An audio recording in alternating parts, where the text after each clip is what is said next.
Olá, sejam todos bem-vindos ao programa Saber Direito Responde. Nas aulas dessa semana, tratamos de assuntos pertinentes ao direito de família. Tratamos a respeito do casamento, como é que esse casamento pode acontecer, quem é que está apto para se casar e as causas impeditivas e suspensivas do casamento. Tratamos também dos regimes de bens que os nubentes poderão escolher no momento dessa fase preparatória para o casamento. E agora, daremos continuidade aos nossos estudos através das perguntas dos nossos alunos. No caso da Decreto-Lei 3.200, ela trouxe uma liberação específica, né, a respeito do casamento entre tio e sobrinho, ou vice-versa no caso.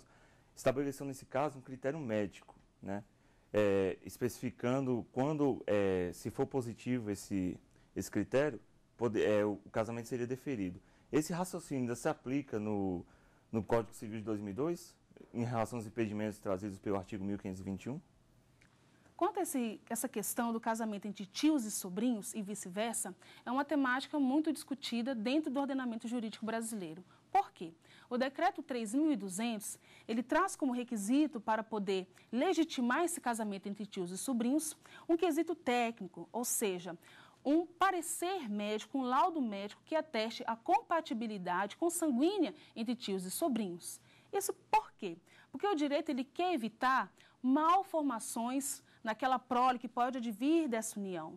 Então, o Estado ele tem esse cuidado com a formação dessa família e como essa família irá se originar. Então, dentro desse casamento entre tios e sobrinhos, temos na nossa doutrina atual que não há nenhum impedimento, desde que eles procedam com esse exame e que este exame traga um laudo favorável que diga que, então, tio e sobrinho não têm nenhuma incompatibilidade sanguínea para, então, poderem se casar. Quais são as causas suspensivas aplicadas no casamento? Sim, causas suspensivas para o casamento. Vamos primeiro fazer uma diferenciação do que é impeditivo para o que é suspensivo. As causas impeditivas são aquelas em que não poderá haver casamento. E havendo, dentro das causas impeditivas, esse casamento será considerado nulo. Já as causas suspensivas significam que por um lapso de tempo, por um período, aquele casal não poderá efetivar a sua sociedade conjugal. Por exemplo, temos como condição suspensiva aquele viúvo ou aquela viúva que, antes mesmo da partilha dos bens, pretendem contrair novas núpcias, pretende se casar. Não há nenhuma vedação legal que esse viúvo ou viúva possa casar. Agora, é claro, tem que se observar a realidade daquela construção, daquela nova sociedade conjugal. Então, para se evitar que haja uma confusão patrimonial nos bens em que essa viúva teve do casamento anterior para o casamento atual, caso ela resolva ou ele resolva casar-se, deverão adotar, então, por obrigação, o regime da separação de bens. Uma outra causa suspensiva diz respeito agora apenas à viúva, apenas à mulher. Por quê? A nossa legislação diz que essa viúva, durante um lapso temporal de 10 meses, deverá fazer guarda desse período para então poder casar-se novamente. Já nesse caso, nós temos essa causa suspensiva para poder evitar uma confusão acerca da paternidade daquela criança que pode advir. Agora, é claro, se essa viúva fazer prova contrária, ou seja, demonstrar que não está grávida ou que essa criança já nasceu e que o pai é o cônjuge anterior, então não haverá motivos legais que possam impedir este casamento dela, que possam vir a colocar esse casamento numa causa suspensiva.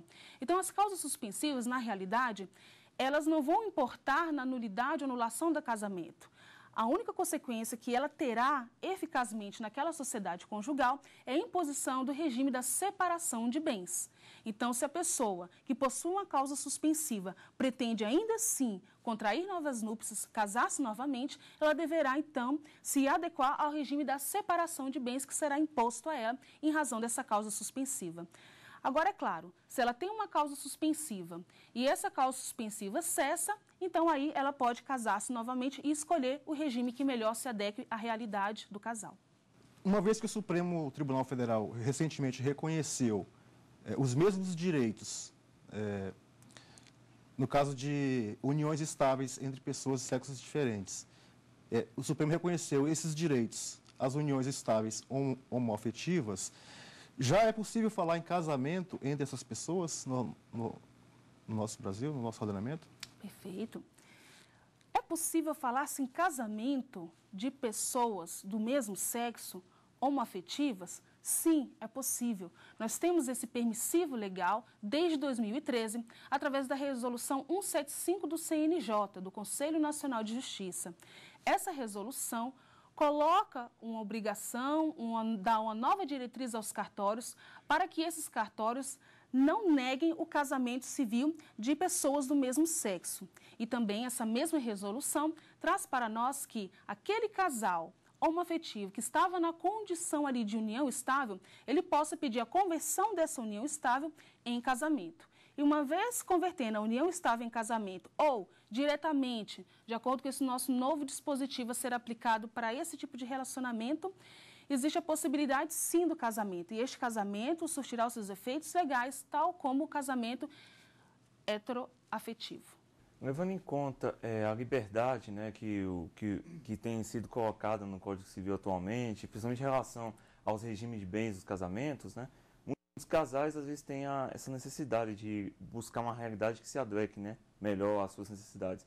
Levando isso em conta, quando o casal vai redigir o seu pacto antinupcial, né, antes da cerimônia, eles podem, digamos, escolher características específicas dentro dos regimes de bens, para criar um específico para eles, que seja até diferente do que está posto no Código Civil, como o do separação final dos aquestos? Essa é uma opção disponível hoje em dia?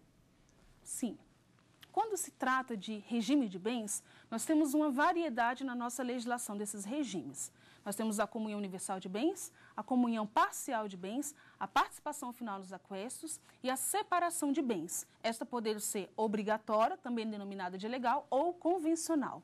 Então, nós temos esse princípio da variedade dos regimes. Cada cônjuge pode escolher aquele que melhor se adeque à sua realidade. Agora, é claro, todos os regimes, exceto a comunhão parcial de bens, demandarão a necessidade de um pacto antenupcial. Então, neste pacto antenupcial, por ser um contrato bilateral, ou seja, os nubentes, em comum acordo, estipularão as cláusulas ali contidas, poderão dispor do patrimônio de uma forma mais livre, mais tranquila. Então, acontece no dia a dia, dentro dos casamentos, dentro das sociedades conjugais, que os casais acabem pensando condições, características de um regime e de outro para criar uma condição própria. Então, pode ser que aquele pacto antenupcial tenha uma característica própria da comunhão parcial de bens, pode ter que ter uma característica própria da separação de bens, desde que, claro, o que a lei veda? Veda que este pacto antenupcial, dispõe que esse pacto antenupcial não possa ter nada que afronte a legislação vigente. Agora, ele pode englobar situações para se adequar à realidade do casal. Por enquanto, na nossa legislação é permitido sim, desde que não atente contra a legislação já existente e também não atente contra as normas de direito público. Respeitando esses quesitos legais, normas de direito público e também as normas de direito privado, esse pacto será considerado, sim, válido e os casais poderão, então, pensar condições, estabelecer cláusulas que, na sua natureza, podem se assemelhar a um regime ou outro. É isso que a gente vai chamar de um regime misto, no qual a gente encontra características tanto de um regime quanto do outro. Agora, a importância é que isso esteja no pacto antenupcial, porque se não convenciona ou se esse pacto é considerado nulo, por exemplo, o pacto ele necessariamente tem que ser através de uma escritura pública para dar publicidade de tudo aquilo que foi escolhido pelos nubentes. Se ele não obedeceu essa forma, se foi escrito por um documento particular, ele vai ser considerado nulo. E ele, sendo considerado nulo, vai observar qual foi o regime de bens escolhido pelo casal e aí sim não será imperativa as normas escolhidas pelo casal, mas será então adequada aí a um outro tipo de regime de bens que não aquele escolhido no pacto antenupcial. É possível alteração do regime de bens após a constituição do matrimônio? Na nossa legislação anterior, a gente tinha aquela ideia da imutabilidade dos regimes. O que é essa imutabilidade? Significa dizer que aquele regime escolhido, ele deveria perdurar durante toda a sociedade conjugal e cessaria com a dissolução dessa sociedade. No nosso regime atual, nós temos a possibilidade de uma mutabilidade desse regime. Quando é que ela vai acontecer? Para que haja uma mudança desse regime de bens, regime já outrora escolhido lá no momento do processo de habilitação para o casamento, para que esse regime seja modificado, há necessidade que os cônjuges em comum acordo pleiteiem perante o juiz a mudança desse regime. Então, nesse pedido, eles deverão fundamentar e produzir todas as provas necessárias para que o juiz possa julgar aquele caso concreto. O regime de bens, ele tem uma característica de proteger aquele patrimônio daquela sociedade conjugal.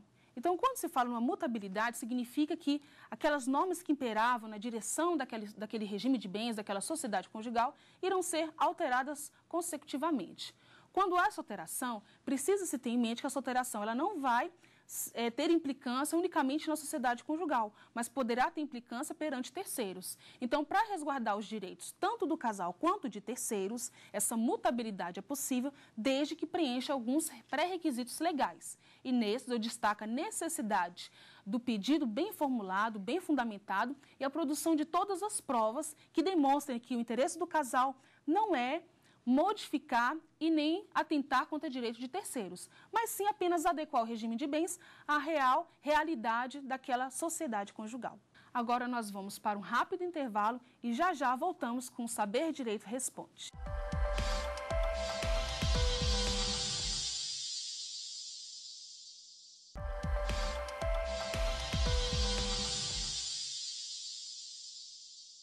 Voltamos com Saber Direito Responde e vamos a mais uma pergunta de um de nossos alunos. Como se dá a divisão de bens com a dissolução da sociedade conjugal no regime de participação final nos aquestos?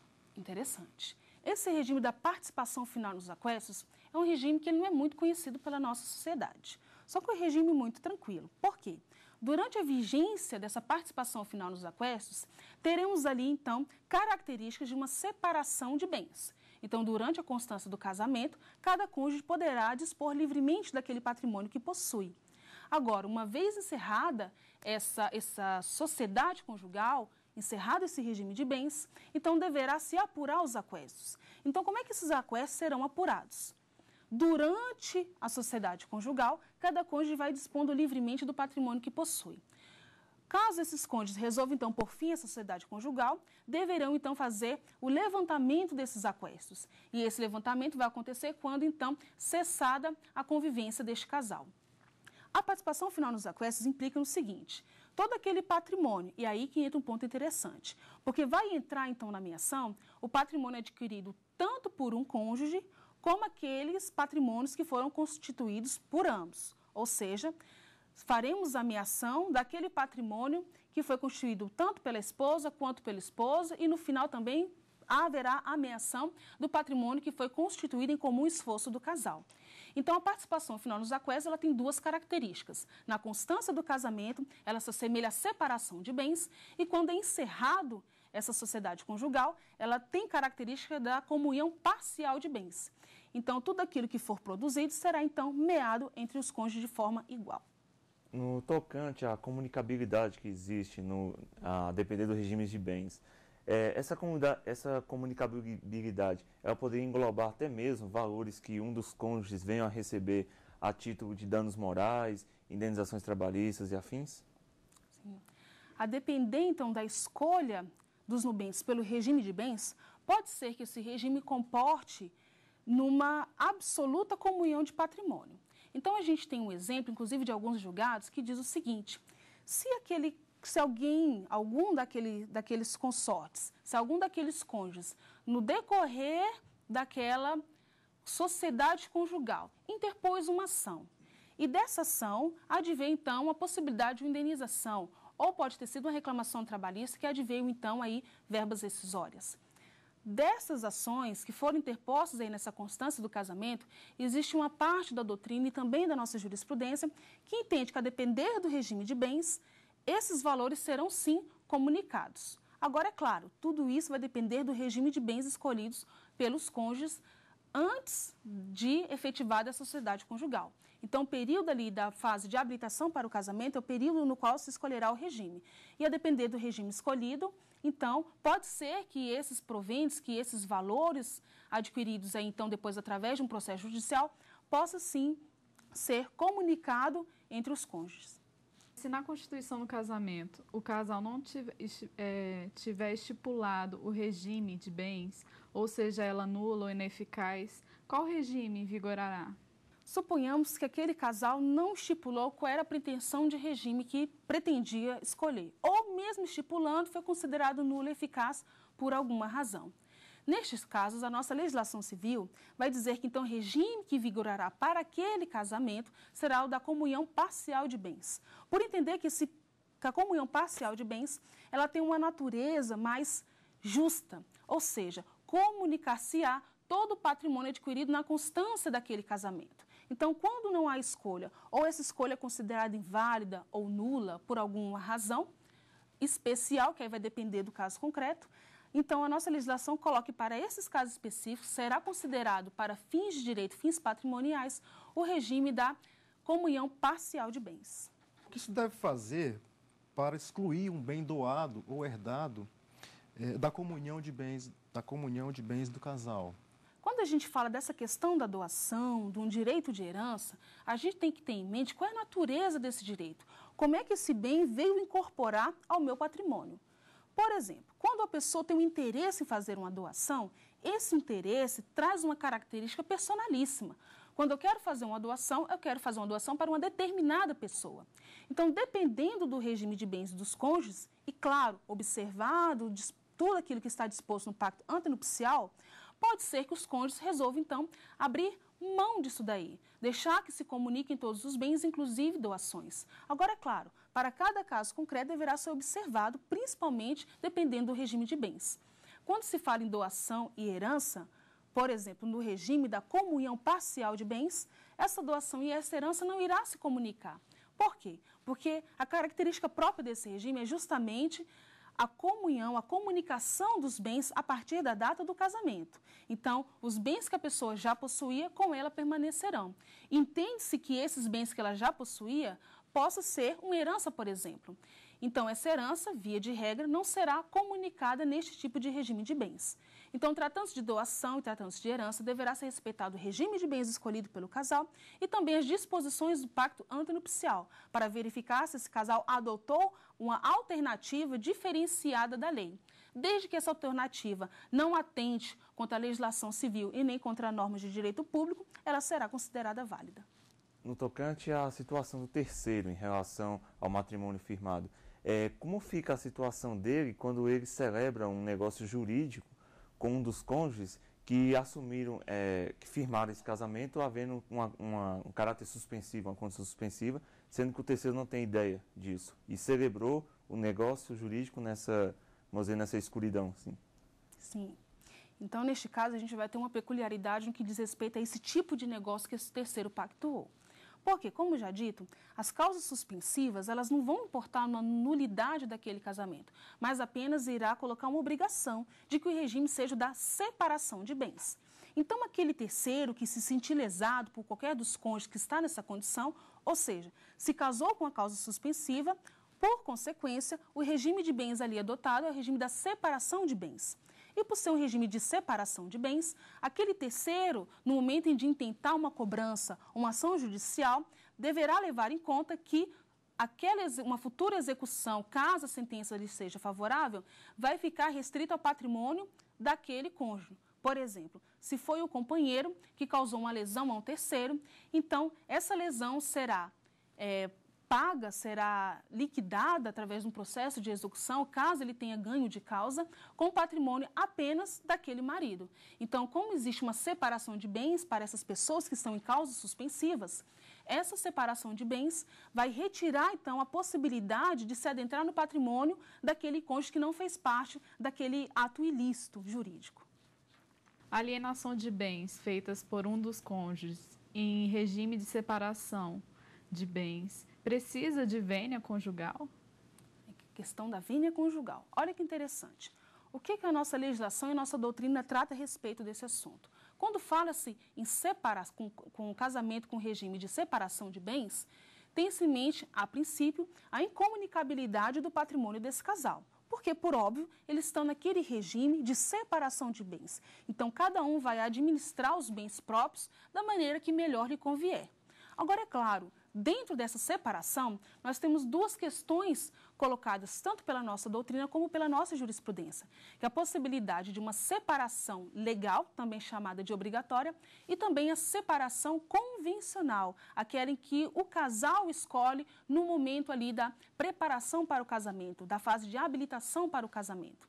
Então, quando se fala nesta convencional, tem-se entendido que será respeitado, então, aquilo decidido pelo casal, ou seja, não haverá comunicabilidade desses bens.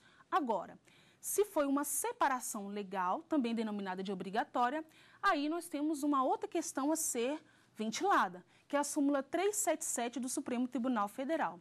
A súmula 377 do STF, ela diz o seguinte, que aqueles casados no regime da separação legal poderão, findado esse regime, então fazer a distribuição daquele patrimônio, mear aquele patrimônio.